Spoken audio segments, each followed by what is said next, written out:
आप देख रहे हैं यहाँ पर भूतपूर्व सैनिक हैं और आज खुशी का माहौल है क्योंकि जिस तरीके से आप देख रहे हो हमारे सामने श्री बलबीर सिंह तोमर जी हैं और इन्हें सैनिक प्रकोष्ठ की एक बहुत बड़ी जिम्मेदारी दी गई। जैसा हम सभी जानते हैं कि ग्वालियर चंबल संभाग में वैसे ही बहुत भूतपूर्व सैनिक हैं।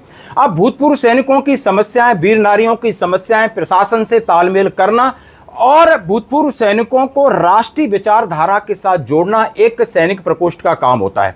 आपने देखा होगा वर्तमान यहाँ पर शुरुआत हुई है। मध्य प्रदेश के जो राष्ट्रीय अध्यक्ष हैं श्री हेमंत खंडेलवाल जी ने ये एक पत्र, एक अध्यक्ति जारी की है और जिसमें इनको एक नियुक्ति दी गई है भारतीय जनता पार्टी के प्रदेश अध्यक्ष माननीय हेमंत खंडेलवाल जी और भाजपा सैनिक प्रकोष्ठ के प्रदेश पदाधिकारियों की घोषणा, जिसमें ग्वालियर संभाग का उत्तरादायित्व श्री बलबीर सिंह तोमर जी को सौंपा गया है। तो सबसे पहले मैं ताली बजाकर इनका स्वागत करता हूं।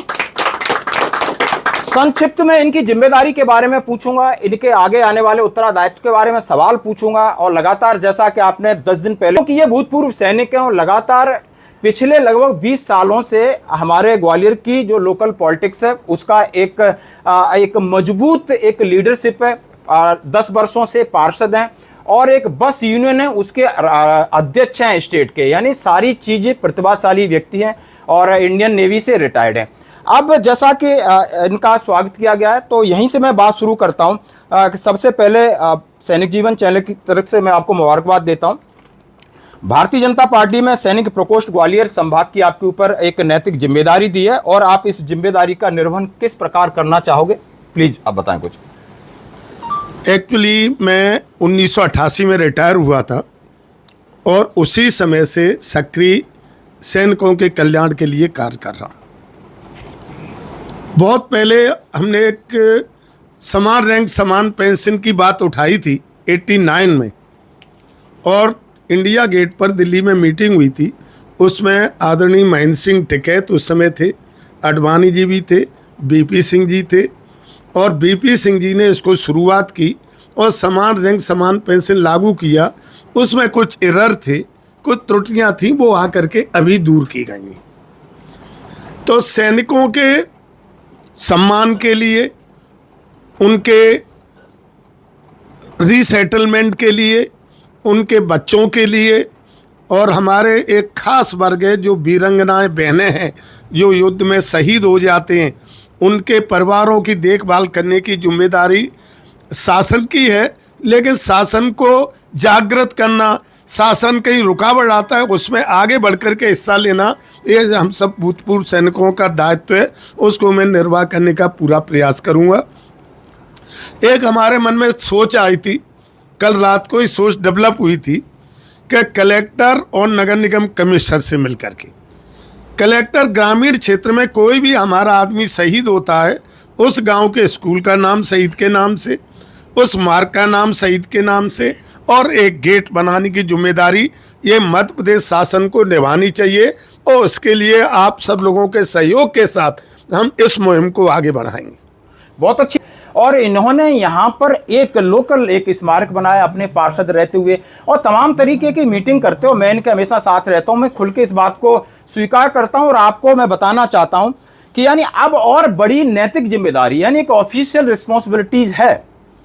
अब इसमें इनका उत्तरदायित्व बनता है, यानी केंद्र की योजनाएं चाहे केएसबी से हो, राज्य सैनिक बोर्ड की हो, जिला सैनिक बोर्ड की हो, कलेक्टर महोदय से मिलना हो, तमाम रेवेन्यू केसेस के मसले होते हैं, किसी के प्लॉट के मसले होते हैं, किसी की एफआईआर थानों में नहीं होती। तो अब बहुत बड़ी जिम्मेदारी, क्योंकि यहाँ बहुत पूर्व सैनिकों का एक वर्ग है और ये राष्ट्रीय विचारधारा के साथ, मोदी के साथ जुड़ा हुआ है। लेकिन कहीं ना कहीं संदेह की स्थिति पैदा हो जाती है जब उनके साथ कोई नेता नहीं खड़ा होता है। और लोकल जो राजनीति है वो अवसरवादिता के ऊपर, उसके ऊपर जरूर बात करूंगा। जनरल वीके सिंह ने इसके ऊपर क्या टिप्पणी की है। तो सर आपके ऊपर और अभी एक नैतिक जिम्मेदारी है। आप जितने मैंने मसले बताए, चाहे उनके प्लॉट के हैं, पुलिस केसेस के हों, जिला सैनिक बोर्ड के हों, रेवेन्यू के हों, आपके पास एक पद भी है, कद भी है और आपका एक लिंक भी। आप इस काम को बखूबी तरीके से किस तरह निभाओगे सर? देखिए, अभी बात हमारी अधूरी थी। ग्रामीण क्षेत्र में ये दायित्व कलेक्टर निभाएंगे और शहरी क्षेत्र में नगर निगम कमिश्नर और जो भी नगर पालिका अधिकारी हैं वो ये दायित्व निभाएंगे। और इसकी शुरुआत हमने की है। हमने एक भगत सिंह नगर में एक गेट बनाया है, उसका नाम शहीद कल्याण सिंह तोमर द्वार सौर चक्र विजेता हैं। उनकी पत्नी उस गेट से मात्र 50 मीटर अंदर निवास करती हैं। उस मार्ग का नाम शहीद कल्याण सिंह मार्ग है। इस तरह की पहल हर एक जगह होना चाहिए। दूसरा, सौर स्मारक ग्वालियर के लिए बहुत ज़रूरी है। ग्वालियर में वीर चक्र विजेता, महावीर चक्र विजेता रहे हैं, सौर चक्र विजेता, कीर्ति चक्र विजेताओं की तो लाइन लगी हुई है। उनका नाम कहीं न कहीं हमारे आगे वाली पीढ़ी को मालूम होना चाहिए कि हमारे पूर्वजों ने क्या किया था। सहयोग से आयुक्त नगर निगम की और श्रीमती ज्योतिरादित्य सिंधिया की सहयोग से हम लोग बनाने जा रहे हैं और ये सौर स्मारक बहुत अच्छा स्मारक होगा। इसके साथ साथ में मैं एक चीज़ और कहना चाहूँगा। आपने जो कहा था, ये नैतिक जिम्मेदारी बनती है हमारी वीर नारियों सैनिक परिवारों की देखरेख करना। और जो अभी हाल में राष्ट्रीय मुद्दा है, जैसे मंदिर में चोरी का, एक मंदिर क्या अगर आप खकालेंगे तो कई मंदिरों में ऐसा मिलेगा। अभी हमने एक लेटर लिखा था माननीय प्रधानमंत्री जी के लिए, उसमें सलाह दी थी कि कम से कम 30 आदमी का बोर्ड बनाएं, उसमें हमारे 4 भूतपूर्व सैनिकों को रखें और भूतपूर्व सैनिक भी एक जनरल रैंक का हो, एक कर्नल रैंक का हो, एक सूबेदार रैंक का हो, एक अदर रैंक का हो। क्यों? ये 4 होना चाहिए। 7 संत होना चाहिए, पीठासीन जो भी हैं अच्छे संत हो उनको होना चाहिए। 4 एडवोकेट होना चाहिए, 4 रिटायर जज होना चाहिए। इस तरह की कमेटी बनाएं तो इस चीज़ पर अंकुश लगाया जा सकता है। मतलब आपका कहना है कि आप इस देश में पारदर्शिता चाहते हो, ईमानदारी चाहते हो, तो आपको सैनिकों को समाज के लिए शामिल करना पड़ेगा। दूसरी चीज, इस फंड को हम चारों तरफ जो भी ऐसे मंडी का है, मंडी मार्ग जो आते हैं वो मंडी का जिम्मेदार है कि किसान आराम से आ जा सके। तो इस फंड से जो भी मंदिर के पास की रोड हैं, सड़क हैं, उनका निर्माण होना चाहिए। अगर हमारे पास ज़्यादा पैसा है तो गौशाला खोलना चाहिए। गौशाला के बाद हमें निःशुल्क हॉस्पिटल जिनमें बिना पैसे के इलाज हो सके, इस तरह से खोलना चाहिए। एक समाज के कल्याण में इस पैसे को लगाना चाहिए, न कि अरबों रुपए बैंक में जमा करने का कोई औचित्य नहीं बनता। मतलब आपका कहने मतलब है इस तरीके का पैसा न हो जिसके ऊपर नजरें हों और उसका गलत इस्तेमाल। बिल्कुल सही। सर, अब मेरा सीधा एक सवाल आता है आपसे, अभी बड़ा सवाल है। जैसे कि इन्होंने कहा मैं 1988 से रिटायर्ड हूं और लगभग राजनीति कर रहे हैं और राजनीति के आसपास रह रहे हैं। जनरल वीके सिंह साहब ने एक परसों इंटरव्यू अपना दिया और उनसे जब पूछा गया पत्रकारों ने कि आप सेना अध्यक्ष भी थे, उसके बाद आप राजनीति में आए, 10 साल सांसद रहे, आपके पास विदेश राज्य मंत्री रहे, उसके बाद नागरिक उड्डयन मंत्री रहे। एक सैनिक को राजनीति में क्या कठिनाइयां आती हैं, एक सैनिक को राजनीति में क्या कठिनाइयां आती हैं? तो उन्हें सीधा कहा है कि सैनिक एक ढांचा सीधा साधा है, सैनिक स्ट्रेट फॉरवर्ड होता है और राजनीति का डगर सैनिक के लिए बड़ा मुश्किल होता है। जैसे उन्होंने कहा है, तो आप ये मुझे बता सकते हो, बहुत सारे लोग हैं जो उनके मन में एक रहता है कि हम सैनिक प्रकोष्ठ कांग्रेस से बनाया, भारतीय जनता पार्टी ने बनाया, हर कोई चाहता है कि मुझे कोई पद मिले या मैं राजनीति करूं। तो आपका जो जितना एक्सपीरियंस है, लगभग आपने बताया मैं 1988 से रिटायर्ड हूं और आपने एमएलए के लिए भी दावेदारी अपनी दी थी और बहुत सारे सोशल वर्क किए हैं, लेकिन जिस तरह वीके सिंह ने अपना दर्द बयान किया, हम सीधा सपाट चलते हैं राजनीति में। उन्होंने कहा यहाँ पर आदमी हाथ पकड़ता है फिर छोड़ता है, आगे बढ़ता है। ये कह रहे हैं फौज में हम हाथ पकड़ते हैं, छोड़ते नहीं, साथ चलते हैं, और राजनीति अवसर बांटता है तो सैनिकों के लिए बड़ा मुश्किल होता है। सर, इसके बारे में जरूर मैं आपसे बिल्कुल आपकी बात से मैं सहमत हूँ और जनरल वीके सिंह साहब की बात से भी सहमत हूँ। एक तो हम लोगों का सेना में रहते हुए जब तक राजनीति शुरू करते हैं उम्र 40 साल के लगभग हो जाती है, तो उम्र का एक बहुत बड़ा गैप होता है, जबकि दूसरे लोग 25 साल और 23-24 साल की उम्र से राजनीति शुरू कर देते हैं। और फिर आपको आगे बढ़ना है, कार्य क्षेत्र बनाना है, आपको अपनी हिम्मत पे, अपनी दम पे काम करना है। आप बिल्कुल सही है, हाथ पकड़ते हैं छोड़ते हैं, जबकि सेना में ऐसा नहीं है। हमारे सेना में बड़ा साफ सुथरा काम है। अगर आपकी कोई प्रॉब्लम है, आपको प्रमोशन आता है, अगर आप प्रमोशन के लिए एलिजिबल हैं, आप हकदार हैं प्रमोशन के, तो आपको मिलेगा। लेकिन एक राजनीति में अलग चीज़ है और राजनीति में है कि मेरा पट्टा है उसकी पीठ ठोक दी जाती है। इस चीज़ को मैं बड़ा बेखाप तौर से कह रहा हूँ। मैं भी ट्राई कर रहा हूँ और कई बार की, बड़े अच्छे स्तर पे की और आगे भी करता रहूँगा। ये तो जीवन है, जीवन में जब तक आदमी रहता है, जब तक निरंतर प्रयास करता है। लेकिन मुख्य उद्देश्य है, हमने सैनिक बेल्ट पे राजनीति की और सैनिकों के इस क्षेत्र में रिच पॉपुलेशन है सैनिकों की, हमारी वीरांगनाएं बहनें बहुत हैं जिनका सम्मान करना चाहिए। और ये तो मैं मध्य प्रदेश शासन से, सीएम से अनुरोध करूंगा, एक गाइडलाइन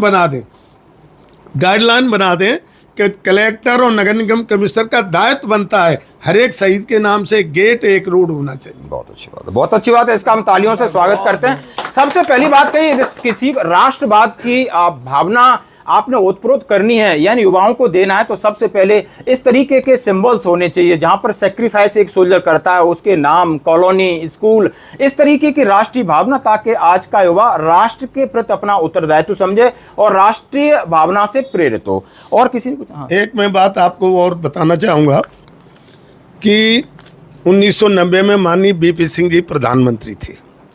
उन्होंने टेरोटल आर्मी में भूतपूर्व सैनिकों को भर्ती किया और बंजर भूमि में वृक्षारोपण का कार्य उन्होंने भूतपूर्व सैनिकों को दिया।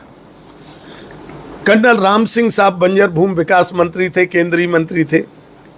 तो बीपी सिंह जी ने कहा था कि सैनिकों को हम एम्प्लॉयड करने में, वृक्षारोपण और बंजर भूमि को समतली करने में लगाते, थोड़ा कॉस्टली खर्चा ज़्यादा आता है, लेकिन हम सिविल एजेंसी को देते हैं तो आउटपुट 15% मिलता है और इनका आउटपुट 85% मिलता है। बिल्कुल। तो हम अगर थोड़ा बहुत खर्च ज़्यादा करें लेकिन आउटपुट हमसे 5 गुना ज़्यादा मिले तो बहुत ज़्यादा बेहतर है। हमारा सैनिक अपने दायित्व को बखूबी निभाता है और पूरे जिम्मेदारी के साथ कार्य करता है। बिल्कुल बिल्कुल। दोस्तों, जैसा आपने सुना होगा कि हमारी अकाउंटेबिलिटी, रिस्पॉन्सिबिलिटी, डेडिकेशन, राष्ट्र सबसे पहले, और हम अपना आउटपुट 100% देते हैं। बहुत बहुत धन्यवाद। तरीके से फौज है एक सधा हुआ सिस्टम है, दूसरी तरफ पॉलिटिक्स है जो कि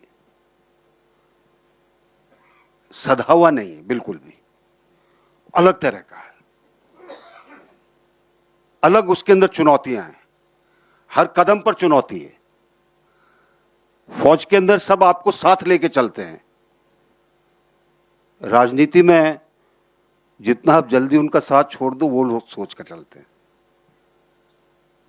अलग तरह की जिंदगी है और उसके अंदर आपने जो सीखा है उसको लेके अगर आप चलते हैं, आप संतुष्ट हो सकते हैं। हो सकता है आपकी संतुष्टि आपको खुश रखे, दूसरे हो या ना हो उसका पता नहीं।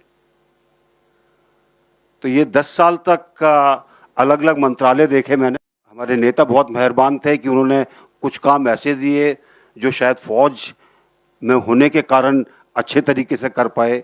यमन के अंदर रेस्क्यू का मिशन रहा, उसके बाद इराक के अंदर हमारे लोग बाग गुम हो गए थे, उनको ढूंढने का मिशन रहा, लड़ाई चल रही थी उस टाइम वहाँ पर।